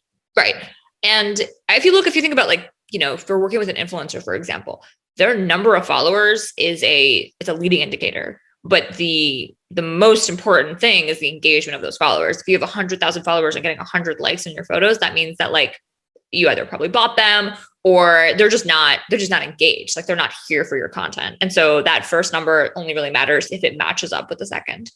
Okay. Well, I like that heuristic, the 120 day, 180 day. That gives me something, we can set up an automation sequence in HubSpot for that if they're inactive, to like basically take them off the list after that point. Sure. I'm thinking in specific still in terms of like this decision tree where it's like email number one is always going to be a welcome and give them what they signed up for, whether that's download like the email list, a download, whatever. Yep. Second one is going to be like an escalation. It's going to be something a little bit more involved, but definitely something they can take action on. We'll probably do an on-demand webinar, honestly. I would say like another piece of content, like educational, but with like the whole point of that content is like, you want to delight the person on your email list. You want them to be like, yep, this is high quality information and I'm happy that I'm here. Yeah, we have really in-depth like screen share kind of webinar stuff that I think if you aren't a fan of that stuff, it's probably not a fit, or I guess that would be practitioner level stuff, but we'll think through that we're going to give something of value the second time. And then let's say, so the people who don't open, maybe they get sent on a different trajectory where they're like just on the email list, maybe they just get like the once per month newsletter.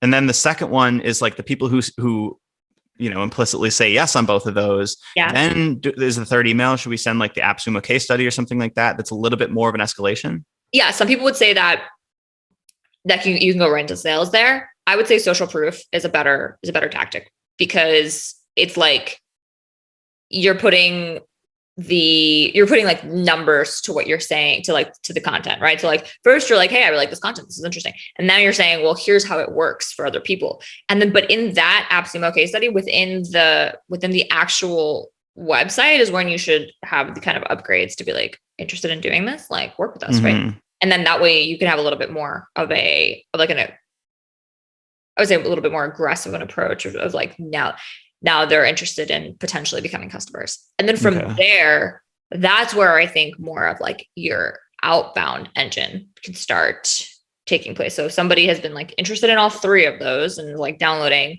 then you can start being like, we can do account-based stuff. We can look at like what company they're coming from, what company size, like what their position is, reach out like manually and be like, hey, I saw you enjoyed this webinar and case study. Would love to, get you on the phone for 15 minutes and tell you how we can basically do this for your company.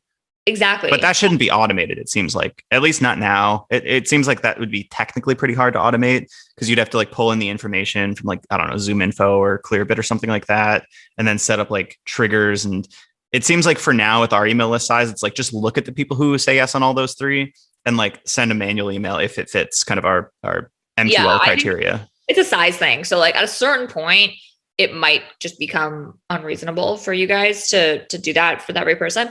And at that point, you could just have a plain text email from you that's automated. That's just like, hey, I saw that you like looked at this case study. Like, I'd love to see how we can help you. And then, pull in their company name. But I think you're right. I think for now, like you could just do your own kind of like lead scoring and be like, oh, this is a good fit. And I know they're a good fit because they've kind of taken action to indicate to me that they're interested, and their position and their company is something that we can help with.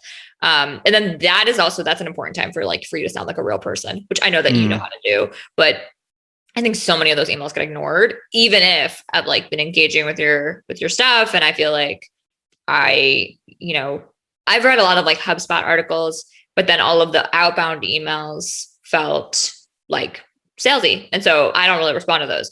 The ones that I respond to, did I tell you this? We did talk about this.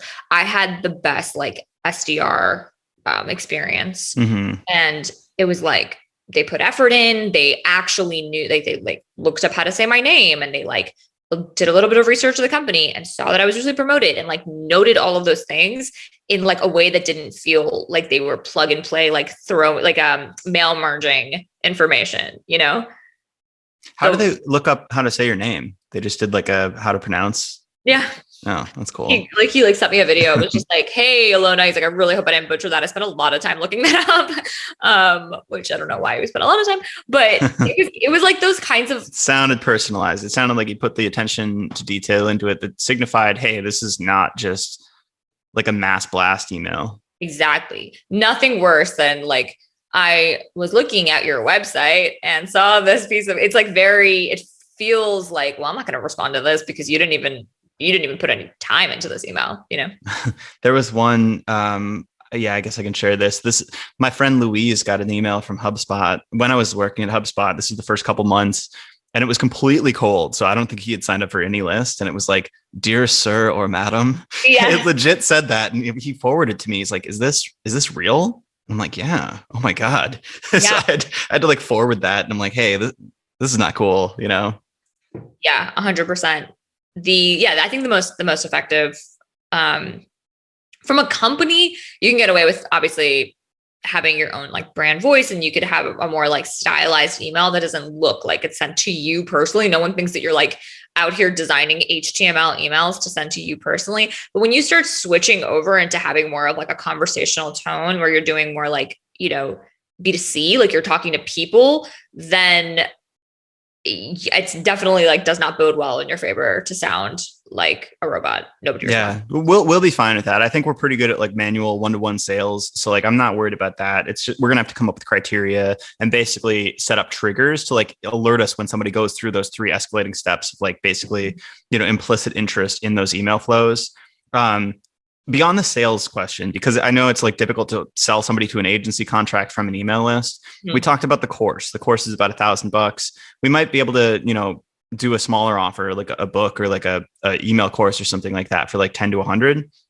Disregarding that, do you think after these 3 emails, after the AppSumo case study, we could launch into like a programmatic automated 3 email sequence, like the thing I read to you on part 1? Where it was like, I can't remember the exact flow. It was like 6 or 7 emails, which I probably wouldn't do. But, like what is content strategy? I don't know if that's the right one. Anyway, 3 emails where it deliberately pitches the course and explains, hey, we have an agency. If you're interested, talk to us here. But if you're not interested in the agency, we actually have a course that teaches exactly how we did this for AppSumo and blah, blah, blah. Here it is. I don't know. Yeah, I think you absolutely can do that. I think, and I'm just going to speak, this is my personal opinion from my experience.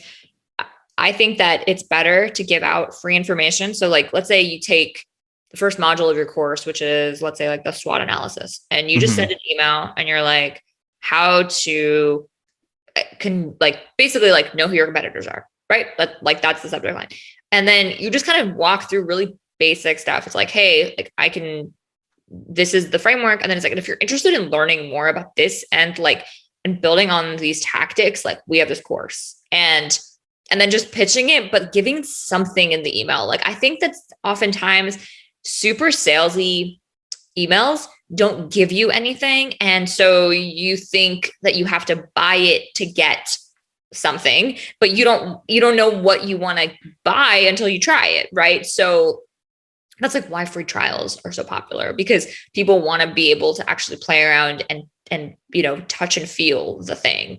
And so I think even if you turn some of that content into an email, and just gave away some of it, like a piece of it for free, that's valuable. And then someone could even learn something from the email. I think they're more likely to then buy the course. Okay. I like that. So I'm writing this down as we go. So in terms of the email flow, it's like the welcome email, the escalation email, value add with content. the social proof, AppSumo case study type thing. And then number 4, I'm calling the sneak peek. So it's like another value add, but it's actually like something from the product, course, or service that we can use to basically say, hey, here's a taste. And it's not completely a sales pitch, but obviously it alludes to the fact that we have this. And then can we follow up to that with something that kind of pushes on a different angle? Maybe it's like testimonials from the course. Maybe it's like a harder sales pitch. What would you do after like the sneak peek? The most effective thing that you could do is discount. And like you could always, I don't want to discount. You could always inflate your price and then discount it. That's the classic info marketer play. I know, but the reason that this course is worth $999.99, but we're selling it for $297 just for you. Yikesy for sure, but I think if AppSumo has taught me anything, is that people love a FOMO. Like they really love FOMO. Like they don't want to be missing out on potential pricing. And so it's like some people will even do this where it's like, hey, early bird is sold out, but there's like a next tier that's like, we're going to close this price point at the end of the week. We actually are going to do that. So we're going to do a V2 of the course. We launched on AppSumo. We're trying to squeeze additional sales out of V1, but we're going to do a revamp like later in the summer, probably, or fall, depending on like what our priorities are. And we will increase the price because it's going to be like a bigger, better course, right? So like, I think there is this window because I hate the idea of artificial scarcity. I hate those bullshit tactics. So I can't live with myself and do that. Yeah. I can't say like there's limited seats. It's a digital product. There's not limited seats. We're not closing the course. But I do think that like if we get them in before the window where we like actually put, another 100 hours into this thing and another 100 hours of our value, then we could use that as sort of a window like that. So is that kind of what does that fall in line with that? Yeah, that makes sense. I agree with you. I also find that like the false scarcity to be yikesy. Unfortunately, and like, I'm not trying to tell you to do spammy things to sell. It's more like when there isn't like a time sensitivity, it's almost like people could always just say, oh, I'll just buy this later. Like you can always justify making the purchase later. And a lot of companies and a lot of businesses do not discount and like are able to do it without that impetus, but it does drive the urgency more if there is some sort of a special offer. And that special offer doesn't have to be spammy. It could be like additional content that you're giving out for free for a limited time, for example. So like you could have an ebook or something that you're like, hey, and like, we're going to add this tool in if you buy it in the next 2 weeks. And that way you're not doing anything negative to your users. You're not artificially inflating your price. You're not pretending like there's limited seats. What you're doing is being like, hey, like I'd like to, fill some spots now. And the way that I want to do that is by giving them like kind of an extra thing. What if we did a 1 hour not consultation, I guess that's not the right word, but strategy session with one of the founders where they can ask us any questions about the course for like up to like 180 days after they sign up or something. So it's, it's time capped. It's not going to be like 6 years down the line or something. Cause that actually could be capped. Like that's something that I don't have unlimited hours. So we actually could cap that at like 20 people that get that. And that could be added in as a bonus. Like if you sign up, within whatever time span from that email that they get that, I feel like that would be kind of interesting. The other thing you could do, like I've seen people do this, but like, not to pitch AppSumo, but like one thing people do is like they'll buy seats at like an AppSumo product, right? Like something that, because we have a lot of products for agencies.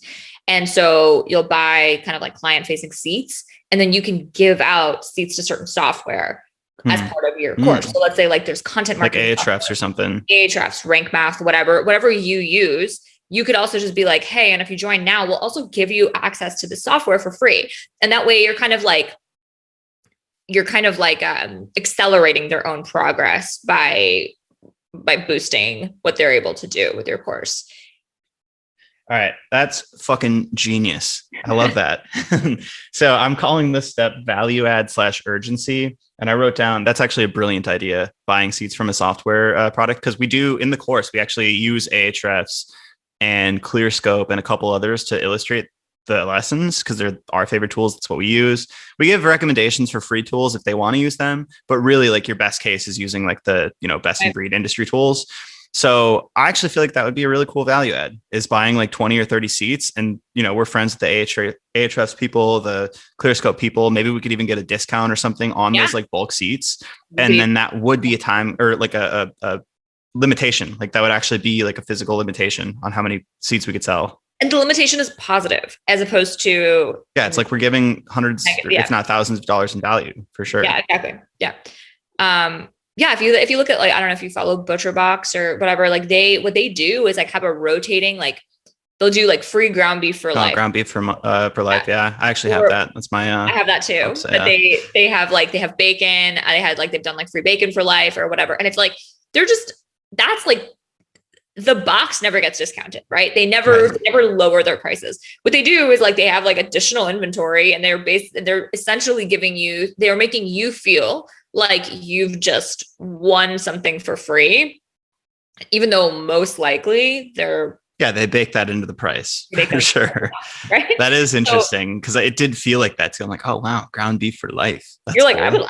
I love ground beef. Like, put it in the box.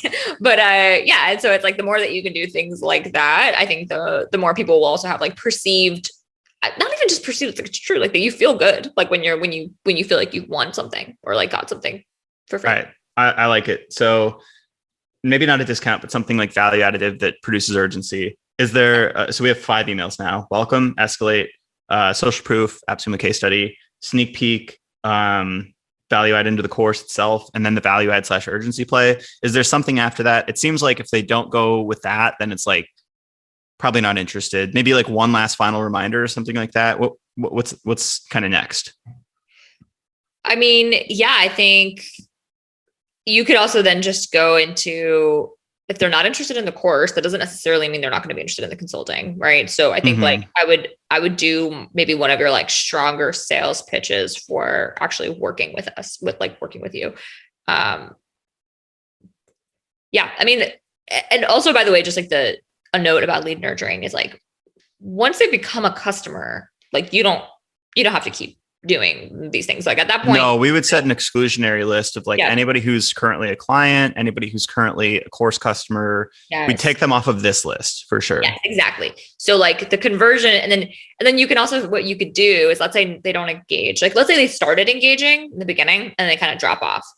What you could then do is create a time-based rule in HubSpot, right? And just be like, hey, in 30 days, like hit them back with something a little bit more, like another free value add thing. So, or that could be a good time to pitch them like some kind of a time scarcity thing for the course. So like you could always revisit, just kind of change up your content. But I would say like the bigger indication is like, if someone is not responding or they're not engaging, like just ease up, like don't send them emails every single day or even close to that. Like take the hint and then come back. Maybe that was just like a bad time for them.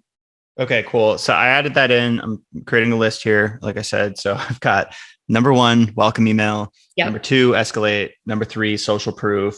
And let's say like they open one of those or like none of those, but they were, well, if they open none of those, that wouldn't be a good sign. Let's say they open 1 or 2, but maybe not the third. Then maybe like we wait the 30 days, add another piece of social proof or value additive stuff, and then restart the campaign from that point once they're re-engaged. But other than that, we kind of just filter through, go straight down the list up to the point where it's like, all right, social proof, sneak peek, value add / urgency. And then I'll just call it Hail Mary. You know, it's just like, all right, here's the last try.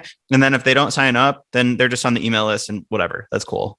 One thing I would say that is a great Hail Mary is a quiz. So like people at their core just want to learn about themselves, right? And so if you could come up with a quiz, like I, for example, got by Glossier, what kind of skin routine do you need? Quiz. And then at the end of it, right? And they'll ask you questions. They're like, this is the kind of skin I have. This is what I'm interested in, whatever.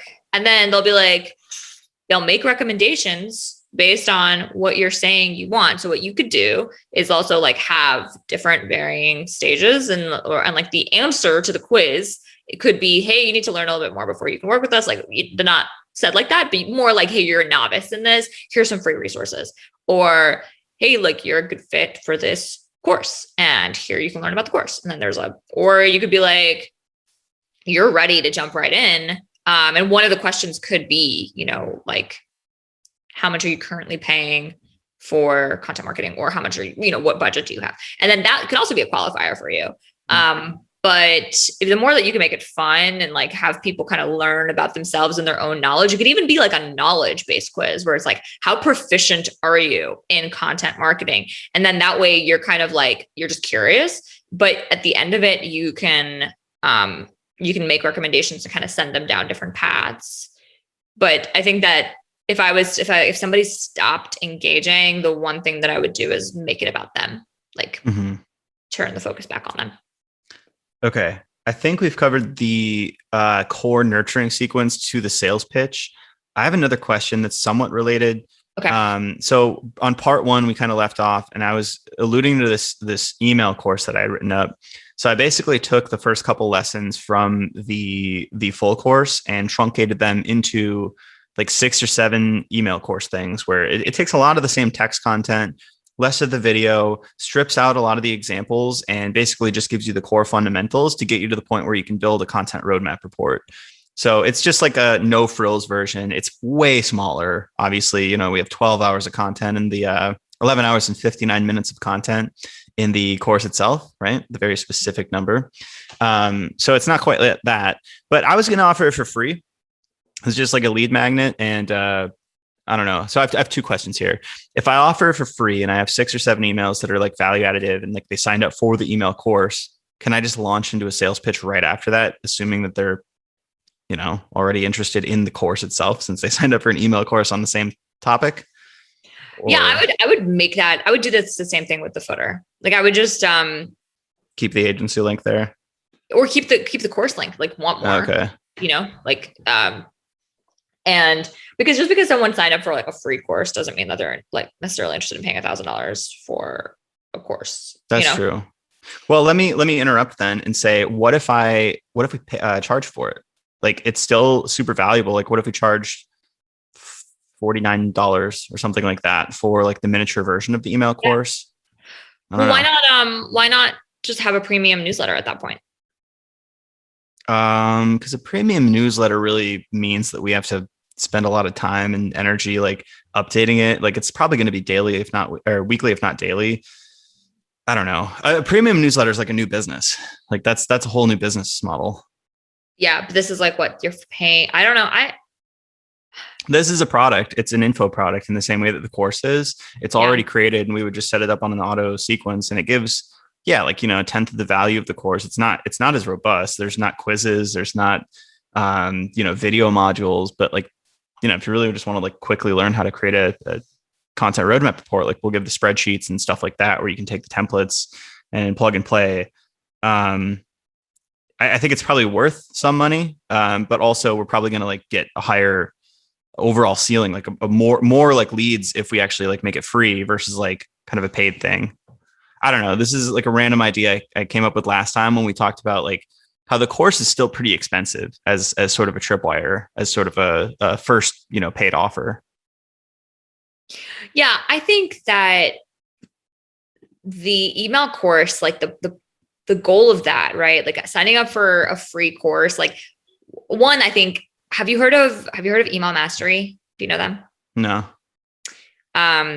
They have like a free email course that like teaches you email marketing in 7 days. So like, it's like it's a week-long course. And like every day they send you a new lesson. Right. And at the end of it, they upsell you to their consulting. Right. And it like, it's kind of like, what you're getting when you're signing up for it. You're like, I'm going to learn the basics of email marketing in 7 days. And then they still send you sporadic emails after that, like the way that you guys would like a newsletter, like a monthly thing. Yeah. But I would say that like, it makes sense to be like, hey, you've kind of learned the basics. Now take that knowledge and make it more like, apply it, make it more advanced. Like, let's work together. Or like, here, you've gotten the free course. Now you can like, now here's what you would learn in the advanced course, right? So like, and you could even do a recap on your last day. Be like, all right, so like this week we learned like X, Y, and Z. Like now let's talk about turning that into profit or whatever. And then you can have a more streamlined pitch for your actual course. And then you can send a couple follow-up emails on that, right? Where like just different highlighted benefits of the course, people taking the course. I wouldn't put that all in one email. I would break that up. But like you could see based on how somebody engaged with the free 6 emails that you have, let's say they like, if they stopped opening, like you can say has opened an email in the last, 10 days. If they've opened any of those emails, that's when you can start pitching them the the paid course. Okay. I love that. I'm definitely going to try that one out. I'll look at that as an experiment, whereas the other one's kind of a core part of what we're going to do. And we can like iterate on like the specific emails, but I'll look at this email course as like an experiment to see if anybody signs up. And if they do sign up, how many click through, how many open, and if they go through it, like how many people actually sign up for the real course. So we'll just kind of test it out, I think. What's your site traffic like? Like how many people actually go to the Omniscient website? I have no idea. I don't think it's a ton right now, but we've just started investing in our own content marketing within the last like 3 to 4 to 5 months. We did a little bit before, but we mainly repurpose content from like our own sites, our personal sites. So I would say it's pretty new for us. We're at a 36 domain rating. We're probably going to invest in some link building. It looks like we get 500 visitors a week. Mm-hmm. So it's really low right now. We probably have a couple hundred, 500 people on the email list right now. But we're putting the foundations in place. Like the point of all this is to basically plan for like when we do scale, because now we're going to be doing these monthly events with like different speakers, which you should do one sometime. Actually, that'd be awesome. We're using that as a lead gen play. We're going to be obviously like doing more content and link building and to build up like an inbound flow, and just generally experimenting with building up that email list. So right now we're pretty low.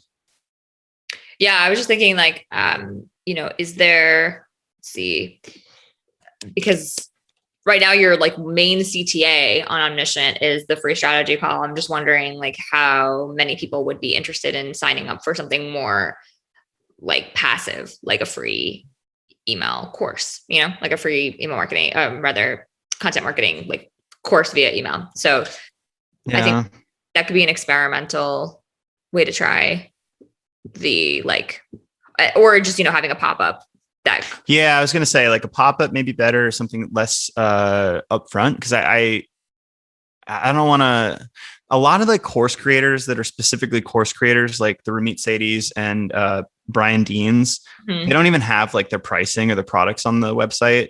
I don't want to be like that because we want to sell up market. Like we don't want to sell just the courses. Like we really want the agency to be the main thing. So I don't want somebody to come to the website and like not be able to find a way to talk to us about the agency. You know what I mean?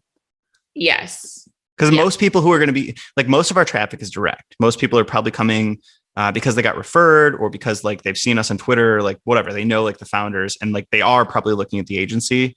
So I'd be hesitant about like actually reducing that CTA or changing that on the homepage, but we could do a pop-up. We could also make it like the main CTA on every single blog post, because people who are coming on blogs are like maybe coming from SEO. They're maybe coming from social. They're probably not as warmed up, but the homepage itself, like if they're coming there, it's a good chance that they are actually interested in the agency. Yeah. Or we wanted to stay that way anyway. Yeah. I like that. Yeah. I mean, I can show you a couple of examples, but I think that you should experiment with like different placement. I obviously like within the blog post is one option for sure. And then like exit intent too. Like if someone gets onto your site and then like before they leave, like a pop-up that's just like, hey, we'll teach you, content marketing in 7 days or whatever length of time you want to do. But I think that could be a good introduction even before a strategy call, because I wouldn't know necessarily like as a cold user, like I don't know what I would talk to you guys about, right? Like I'm like, I want to grow my traffic, but I don't know what my goals are. I don't know what I want to, it's like, I think that you're putting a lot of onus on the potential customer by having them like opt into a call, versus potentially like letting them get to know you a little better and be like, here's what I can expect. Yeah, that's a good point. So I'm going to optimize. I don't know if we've done this. I think we have scroll CTAs and that's about it. And then image CTAs at the bottom, which are so subtle that people never notice those. I'm going to optimize the blog to basically be a little bit more aggressive on the pop-ups and stuff, and try to convert some of that traffic, especially as we start to grow our traffic, and not for the free strategy call. Like basically pitch the email list, pitch an ebook, pitch the course, like whatever.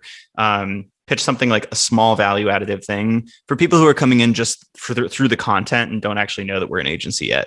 Yeah, totally. I think that's your best bet. I have a question just in general about like the concept of email marketing and like how worth it at a small stage it is to invest a bunch in like email. Cause like I've thought about, like, you mentioned the premium newsletter. Maybe we don't need to do a premium like paid thing, but there is this, like, it's very popular right now to like build a business around an email list. AppSumo, you guys were pretty early on that trend, I would say. Yeah. The Hustle is like another example. They obviously had a paid community and like a premium product, but I feel like the hype with these things is kind of overgeneralized sometimes, in the same way that content marketing is. Content marketing is one of those things that has been oversold, in my opinion, because not every business is actually going to benefit from it. AppSumo is, HubSpot is, but like many industries just don't have the traffic. They don't have the search volume. Like it's not going to work for them if they invest in it. So my question is, how worth it would it be for us to attract people just for the email list? Like basically people who want to get our emails for the sake of the emails. Like it's like email as a product almost. And then on the flip side, like, what's the minimum viable email marketing for a business like us that, you know, we may not, maybe we will, maybe email is like the big channel for us, but like, does that question make sense at all? Like, yeah, I think the answer to that question is that in order for email to work for you, you kind of have to become a content company, right? Like you have to have content. Your emails are not going to be your main driver of revenue if all you're doing is pitching your agency, right? So it's kind of like, you have to have another business on top of the agency of creating content and lead nurturing and all that, which you're already doing, right? Like that's the course, right? And you have a course and you have your office hours and you're creating content. So now it's kind of time to take that content and turn that into a newsletter. And what people are coming to you for is not necessarily working with you. It's learning from you, right? Like you're the same reason that people, will join HubSpot's newsletter for the content, right? Like they have good quality content and people don't even really realize what they do because they're here for the content. And so I think that's kind of like the mindset shift, is that you're not just an agency that works with people. You're also a thought leader. And the way that people are going to, the reason people are going to join your email list is because they want to learn from you. Yeah, it actually seems like, as you're saying this, I'm thinking that email is probably the one channel that we're going to need to use if we want to grow that side of the business. The agency, we can grow via sales, referrals, all kinds of different ways. Yeah, absolutely. But if we want to grow the course, like we kind of have to do email and do it well. Yes. And then I think, a lot of time it's like the classic course funnel is you run Facebook ads, right? For cold traffic, and then to a webinar, and the webinar collects your email, and then that's how you sell the course. But it's you definitely need the piece where you're communicating with customers. And email is most people's number one communication tool when actually speaking to prospective customers. I would agree. I think for the agency side, your best bet is referral, direct referrals, right? Most people end up finding agencies through word of mouth, right? I think there's so many agencies, and I wouldn't know from someone's email if I would want to spend, thousands of dollars a month working with them.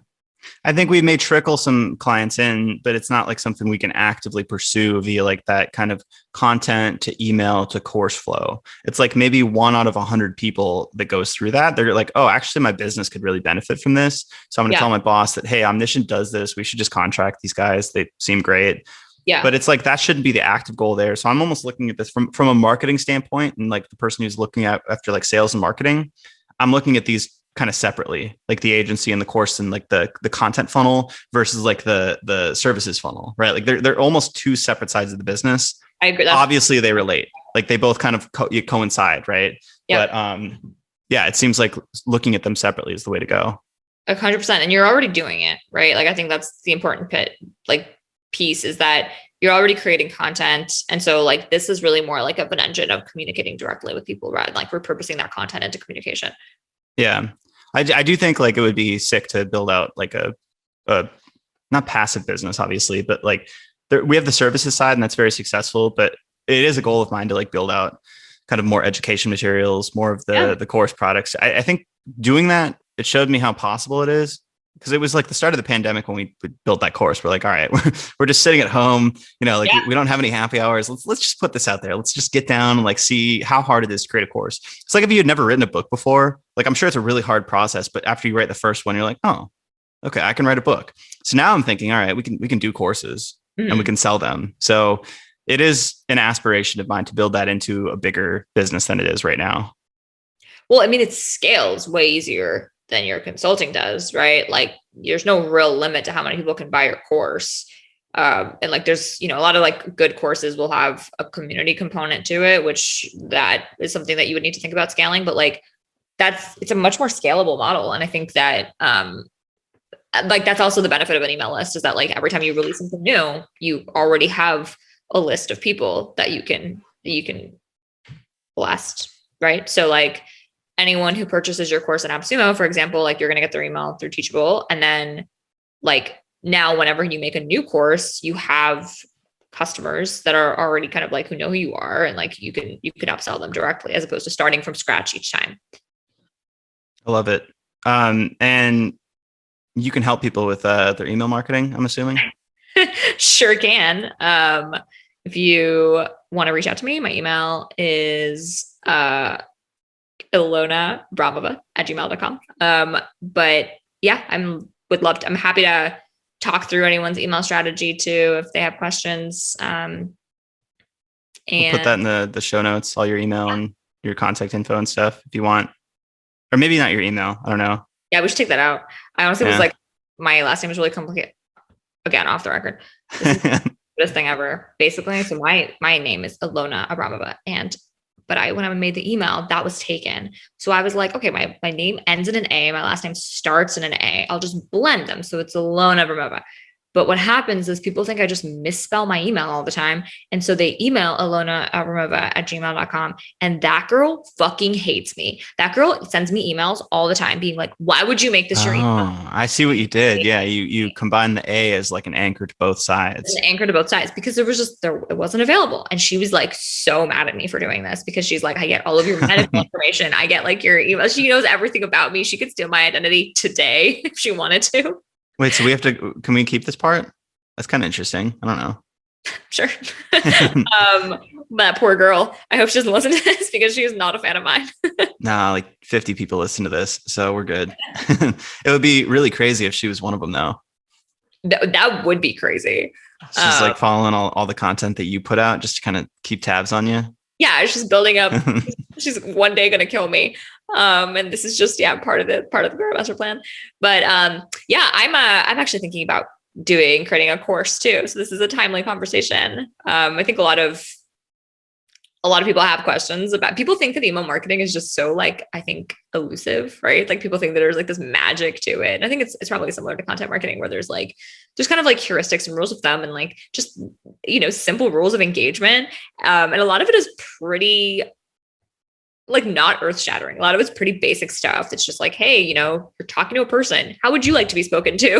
What kind of things do you enjoy in your communications? And so, thinking about doing something like that. So I'll keep you posted on that. You should, and you should write blog posts about this stuff too. This is going to be a semi rant, but it's like people who do what I do have really fucked up like information in most marketing and sales spheres. Because like if you're really good at SEO, you don't actually have to have like the expert knowledge. Right. So this is really true in content and SEO. It's really true in CRO, not as much anymore because I think CXL is like the shining example of a company that really like put integrity first when they were writing content. Like I know that when I worked there, like it was like if I cited a bullshit study, like I would get yelled at. Like it wasn't like, oh, it works. Like fuck it, just ship it. It was like we actually wanted to produce true stuff. But with email, this reminded me because I was looking up how to write like welcome emails. I'm not good at that stuff.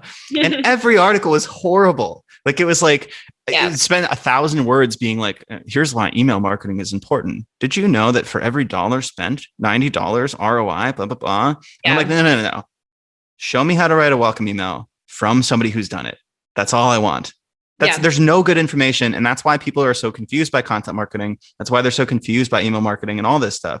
It's pretty simple. Like for people that actually do it and the experts, if they just wrote what they do, nobody would be confused by it. But it's just like all this obfuscation from freelance writers who've never done the thing.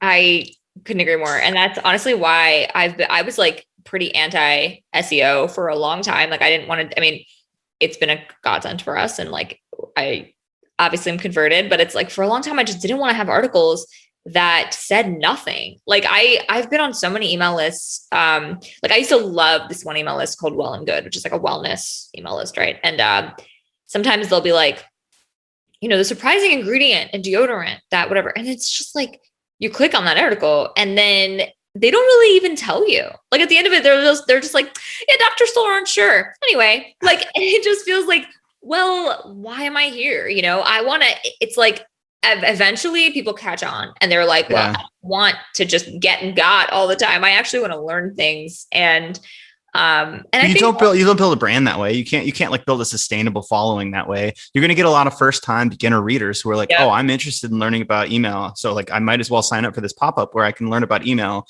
And then you learn enough and eventually you're like, all right, this is clearly not legit advice. Like this is just a bunch of fluffy content. And then you bounce. Whereas I think I've seen this with CXL, like people would read every article that we wrote and they would like call us out if we had inaccurate information. Like they were that in tune with like the articles we were producing and for the content itself. And it's like, that's a brand, that's a community, that's a following. Absolutely. That's the same thing. They hold you really accountable. Like we wrote that article about, it was like Squarespace versus WordPress, right? It was like a showdown. And I mean, it's no surprise that the AppSumo audience are WordPress people. Like clearly, it's a lot more like technically savvy people who are willing to like put in the work to like make a WordPress website work. But we, at the end of the article, were like, yeah, we're probably partial to WordPress, but they felt like the article was like too nice about Squarespace. And the amount of vitriol was just like, this is like a puff piece. Like, this is, you're just trying to rank for this. Like they can smell the keywords on the page and they like, and I like that though. It keeps you accountable, keeps you honest. Like it makes sure that the content you're putting out is actually thought-provoking and like valuable to your audience, as opposed to just like here for first timers who happen to find you via Google. I want to tell you, yes. Okay. The last thing I want to end on this note is that there are so many good resources for email that I think you should absolutely take a look at. Really Good Emails is one of them. That's mostly for e-commerce though, just as a caveat. You can still learn some things from that one, but they don't break down why the email itself is good. Email Mastery does. Like what they'll do, I can actually show you. What they do is they take an email and they'll hold on. Let me show you. That's the one with the course you're talking about, right? Yeah. So here's a perfect example. Oh, you disabled screen sharing. Can you let me share my screen? Yeah. Let me see. Wish this was just default. There we go. Should be good now. Okay, cool. So this is like Peloton's 30-day trial email, right? Mm-hmm. So they tell you at the top, this is selling the free trial, not the bike. And then they'll tell you, this is why this works, right? Lets you visualize the offer from the subject line, which is bring home the bike. Then it's like, clear value proposition in 8 words. So you can see like, hey, so they have like the breakdown they have the email itself and they have little like bullet point kind of call out things with notes on what the specific thing it is and kind of like qualitative information, like well-positioned CTA. Yes, exactly. Here's benefits, all that stuff. Yeah, that's cool. Yeah. It's like a teardown of sorts. Yes, exactly. And they do teardowns too, but but they actually show you, this is like, the Yeti email marketing teardown. And so they'll go from lead generation through to the welcome email.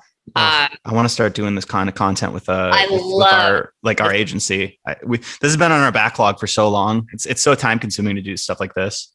To do teardowns. Mm-hmm. Yeah. It is. And you have to be kind of like very aware of what you're doing, right? Like you have to like sign up for the email and then like make sure that you're clocking kind of the entire communication funnel that you're getting. For example, it's like a live streaming of content of sorts. Like you have to like you have to log what you think in each given moment and how you feel. It's very strange. It's like, like a travel log or something. Let's take this Yeti one for an example, right? So they're talking about how, hey, like the reason that the welcome email for Yeti is good is because it makes the subscriber feel like they've joined something cool, right? Which is like, that's what I was telling you, I think when we spoke last time, which is like, you want people to feel like, oh yeah, I found like my home in this community, right? Or like at the very least, like I'm here and I'm going to enjoy what I'm going to get in my inbox. Like I'm going to look forward to these emails as opposed to just like, another thing I have to like archive as it comes in. And then the second thing that they do is invite you to listen to their podcast, which is kind of what we were talking about with like giving them value, right? Like providing content and giving someone like something that makes them feel like they've just gotten something for free that they would have otherwise had to pay for. Like it gives you like a feeling of being like an insider, and feel like you have a value add. And then, hold on, let's see. We don't have to include this, but I'm just going to show you. Then their newsletter is like what your campaigns would be like, right? But this is like with new products, but this is similar in the sense that like every time you guys have something new, like a new article, that's like the opportunity. That's not part of your lead nurturing, but that's like an opportunity to be like, you know, mass blast your whole list of like, this is kind of like the campaign we want to send. And this is like the information we want you to get this month. And you guys are already doing that, right? Yeah, for sure. And like, how has that been working? Like your monthly or weekly campaign? We do a monthly one. I don't know. We've only been doing it for a couple months, so I don't know any stats right now. It's okay. Really small numbers. So, you know, we get some signups to our webinars. I know that. Yeah. I think like e-commerce is a little different than service, admittedly, right? Especially with like a physical product like this. But the kind of like principles are the same, where they're still doing like lead nurturing by like first welcoming you to their community, then giving you something free, then kind of like getting you excited about every time they have something new coming out. So, and then like the social proof, right? Like follow us, or like, you know, a review, they'll post a review, like a 5-star review. It's all the same thing as like your case study and your like, you know, content delivery. It's kind of like they're the functions of the thing are the same, just the way that they look kind of present differently. Sick. Yeah, I'm definitely going to sign up for email mastery. All right, cool. Well, that seems like enough email marketing for today. Thank you, Ilona. Of course.